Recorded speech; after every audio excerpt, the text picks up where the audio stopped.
Greetings to my fellow brothers and sisters. It's your brother again, Papa Wansonga Dikaza. I've come back with my second video to explain why the Kimbangas believe Papa Dialungana to be the Lord Jesus Christ. And he has come, and he came for the second time as promised. On my first video, if you ever watched it, you can check that on my page. I've briefly explained some of the reason why. First of all, we do celebrate Christmas on the 25th of May, but not in December. And like I said, I didn't want to go into great detail because it's not a conference or like a full show. But I'm just doing a brief. I was just doing a brief summary to give few of the facts. And today, on this second part, I'm going to give you also few of the facts why the Kimbangas believe Papa Dialungana to be the Lord Jesus Christ. First of all, on May the 25th, 1999, that was when Papa Dialungana was reaching his last days, because Papa Dialungana left us on the 16th of August 2001. But on May the 25th, 1999, everybody woke up as normal. They came to a church service because it was his birthday, and Papa Dialungana gave this message by saying, "Noele, Noele, Noele.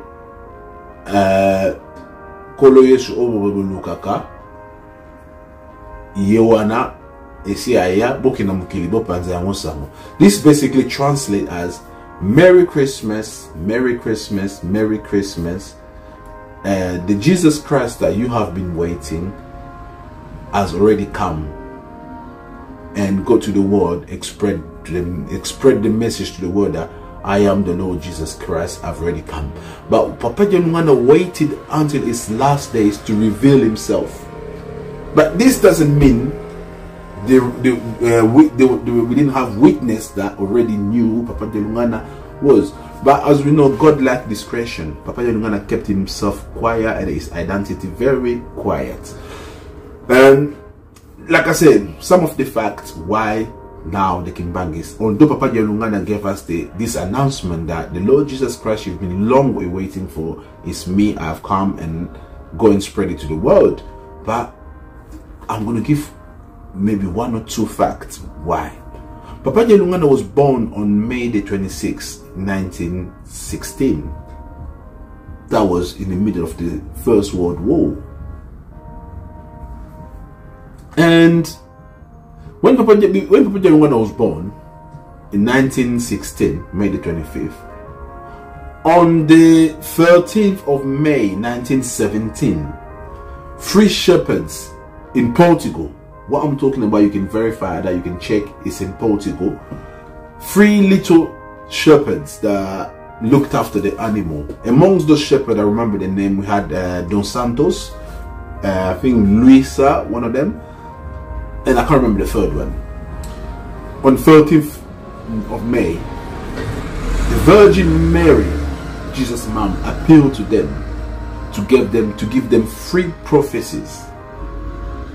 The Virgin Mary, just to be more precise, on this occasion, she didn't appear as a white lady, she appeared as a black woman. But we know in where Jesus was black, even if when he came, in his first coming, Jesus was black. History has proven it. In Portugal, in Fatima, precisely, the village was Fatima, where the three little shepherds, they saw the Virgin Mary. She didn't appear once, she appeared few times. And her last appearance was done in front of a lot of people. I think it was about 7,000 people that actually saw the image of Virgin Mary up in heaven or in the sky. But these little three shepherds, the Virgin Mary appealed to them, gave them three prophecy. The first prophecy spoke about the World War. The second prophecy spoke about the epidemic, like when, if I might explain, like we had the coronaviruses, for instance. So that it talked about the Spanish epidemic that was going to come up into the world. And the third prophecy, the Virgin Mary told the kids, those three shepherds, this prophecy can only be opened in 1960. In 1960, they needed to wait until 1960 to open that prophecy. Something they did. When it was time to open it, the Pope, because the Virgin Mary gave the three kids the prophecy to take to the Pope. They took it to whoever it was in charge in Fatima. They had a prophecy that was transferred to Rome.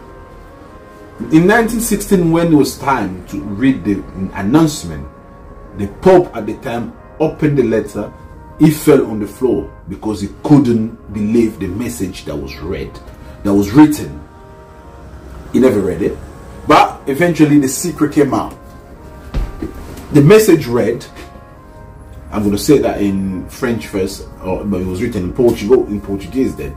But the message wrote, Jesus is black and he lives in the north of Angola. Jesus is black and he lives on the north of Angola. So we're talking about 1917, the 13th of May 1917. And that message was already given to the three shepherds that Jesus is black and he lives in the north of Angola. But geographically speaking, if you look, the north of Angola is exactly where the DRC, in the village of Bakongo, is situated, right on the north of Angola. And why would the Virgin Mary give such an announcement that Jesus is black, he is African, and he lives in the north of Angola? But we know Papa Dialungana, who proclaimed himself on May the 25th, 1999, to have said to the Kimbangas, Merry Christmas, Merry Christmas, Merry Christmas. The Jesus that you've been long waiting for has come. So if you try to relate both events, then that is one of the proof why the Kimbangas believe Papa Dialungana to be that Jesus Christ. Because eventually in 1980s, between the 1980s, I haven't got the dates on the top of my head, is but when the Pope John Paul II visited, done his tour of the Africa, he went to different countries of the Africa. When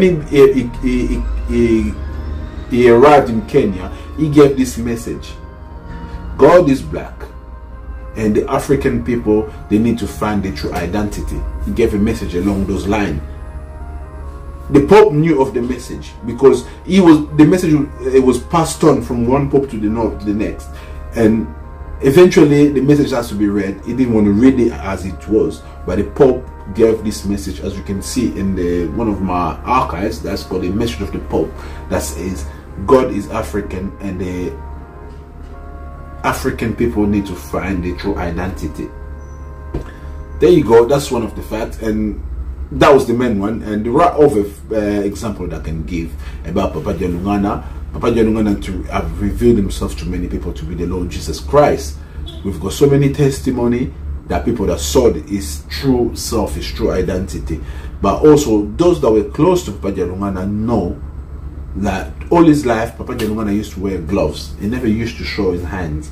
And if you the ones that they had the opportunity to see his hands closely, you could see he had like what can I say, like holes in his hand and holes in his feet as well. In both his feet, like he had holes. And in his forehead, if you looked him closely, he had like scars of like the deep scars. People don't know where those scars came from, like it was proper scars, but people can describe it was like similar to what they gave the Lord Jesus to wear when they gave him the crown that was made for him.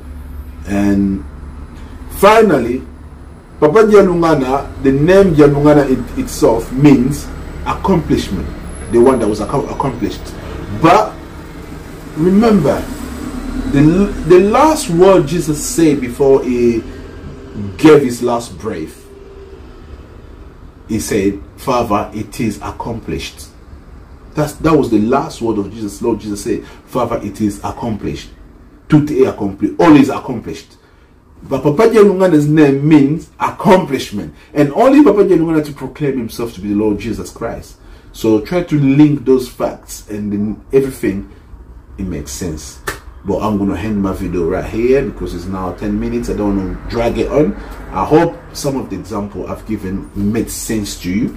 If you don't understand, we can You can ask any questions. As I say, this is not a conference, this is just a quick brief video to give some of the facts. There are a lot of facts that I can actually talk about, but as I'm at work, my time is limited anyway. So I hope you enjoyed the video, and we shall see you again with more explanation about Papa Simon Kimbangu and his 3 children.